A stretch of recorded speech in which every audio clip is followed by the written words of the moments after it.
Praise be Jesus Christ. We have seen in the Heaven Door toolbox and all the other tools like rosary and holy water and bells that science has actually shown that these things are healthy. In other words, they're not just holy, but they produce a health in us. We talked about that already. One other example of that, and a very powerful one, is this book by Miriam Weinstein called The Surprising Power of Family Meals. They make us stronger, healthier, smarter. A meal, a daily meal, makes us stronger, healthy, smarter. Well, you can go through here and read her reflection. The Tandem article gives a short explanation or synthesis of what she says and how that works.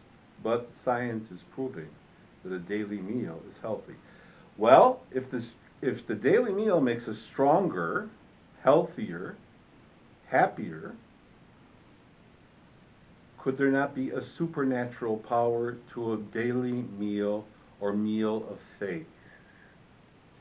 The 2020 pandemic kind of forced us into one place, especially if we have various generations or children, to kind of eat together, be together under a roof for quite a long time.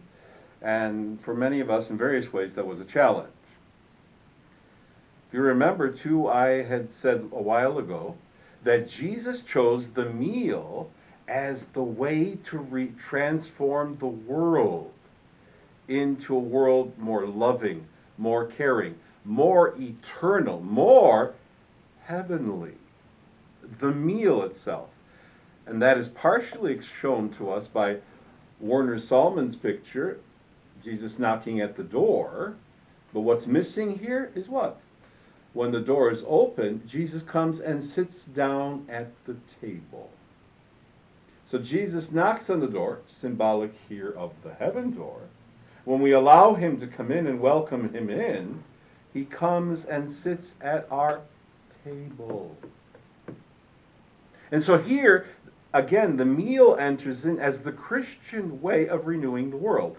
As a matter of fact, as you'll see in the Tandem article, during the time of the sacred scriptures, nobody would eat a meal alone, and everyone would only eat with their closest family, not inviting friends or stop over or anything. No, the meal was for the most intimate part of the family, which, for the early Christians, particularly in Jerusalem, the daily meal was an extension of the Sunday meal of the Lord's table. And so the power of the Sunday Eucharist transformed how people ate together, who they remembered. And what did they remember?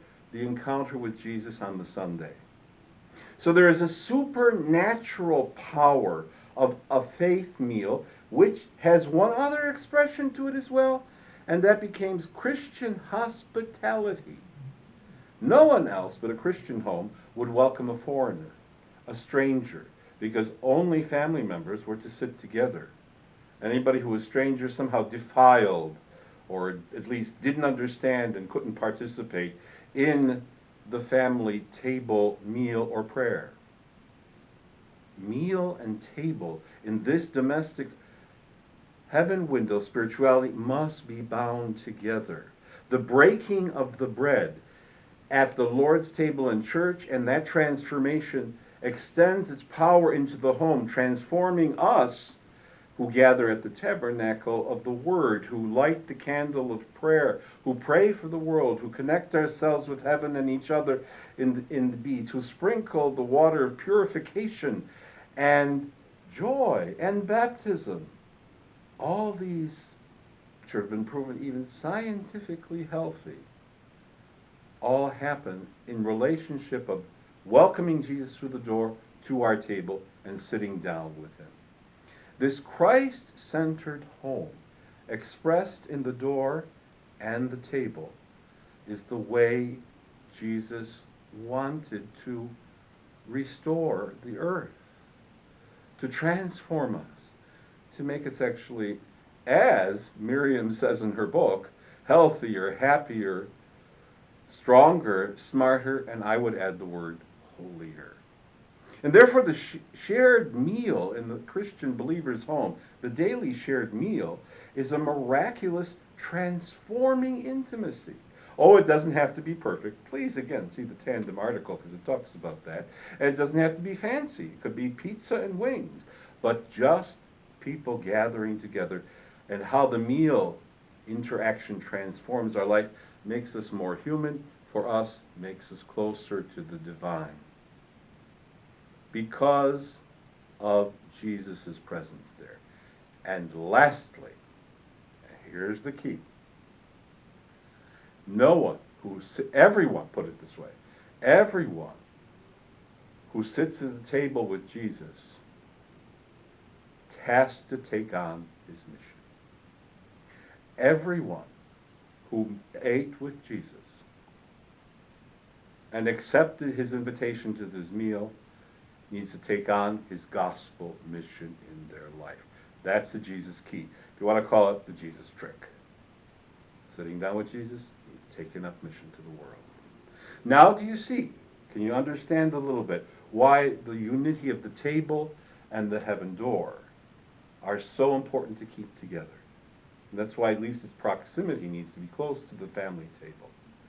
But it also leads Jesus himself from the door when he's knocking to come into our lives, our homes, and be our guest, and then take a seat at our tables, break our bread, share his heavenly life, and call us into mission to take this good news of joy, being smarter, stronger, happier, healthier, holier for the life of the world.